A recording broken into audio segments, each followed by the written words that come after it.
कश्मीर हमले को लेकर भारत सरकार का रुख बेहद सख्त नजर आ रहा है। सरकार की बैठकों का दौर जारी है।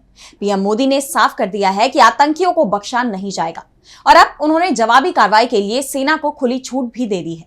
बीते दिन रक्षा मंत्री, सीडीएस और तीनों सेनाओं के प्रमुख एनएसए के साथ पीएम मोदी की बातचीत हुई और अब सीसीएस की भी दूसरी बैठक हुई, जिसमें कई अहम बिंदुओं पर चर्चा की गई। तो क्या है भारत सरकार का प्लान, जानने के लिए देखिए ये रिपोर्ट। जम्मू कश्मीर के पहलगाम में 22 अप्रैल को हुए आतंकवादी हमले के बाद केंद्र सरकार ने कड़ा रुख अपनाया है। सरकार ने स्पष्ट शब्दों में कहा है कि आतंकवाद और उसके समर्थकों के खिलाफ निर्णायक कार्रवाई होगी। इस हमले के हफ्ते भर के अंदर ही प्रधानमंत्री नरेंद्र मोदी ने दूसरी बार सीसीएस की बैठक बुलाई। इस बैठक में केंद्रीय गृह मंत्री अमित शाह, रक्षा मंत्री राजनाथ सिंह, वित्त मंत्री निर्मला सीतारमण और विदेश मंत्री एस जयशंकर शामिल हुए। इस दौरान भारत की रणनीति आगे क्या होगी, इसे लेकर प्रमुख तौर पर चर्चा हुई। इसके अलावा पीएम मोदी राजनीतिक मामलों की कैबिनेट कमेटी सीसीपीए, आर्थिक मामलों की कैबिनेट समिति सीसीईए और पूर्ण कैबिनेट की बैठकें भी लेंगे।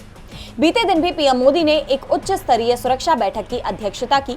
इस दौरान रक्षा मंत्री राजनाथ सिंह, राष्ट्रीय सुरक्षा सलाहकार Ajit Doval, chief of defence staff general Anil Chauhan के साथ ही तीनों सेनाओं के प्रमुख भी मौजूद रहे। इस बैठक का उद्देश्य कार्रवाई योग्य खुफिया जानकारी की समीक्षा और ठोस सैन्य विकल्पों पर विचार करना था।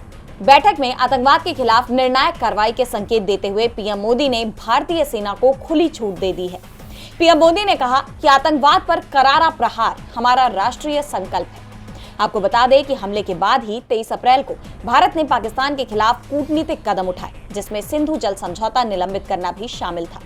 पाकिस्तान के अंदर भी भारत के हमले का डर दिखाई दे रहा है। पाकिस्तान के सूचना मंत्री अताउल्लाह तरार ने तो यहां तक कह दिया कि 24 से 36 घंटे में भारत हमला कर सकता है। अब इन बैठकों के बाद मोदी सरकार क्या फैसला करती है, ये देखने वाली बात होगी, लेकिन ये तय माना जा रहा है कि पाकिस्तान के खिलाफ कड़ी कार्रवाई होने वाली है। डीबी लाइव की रिपोर्ट।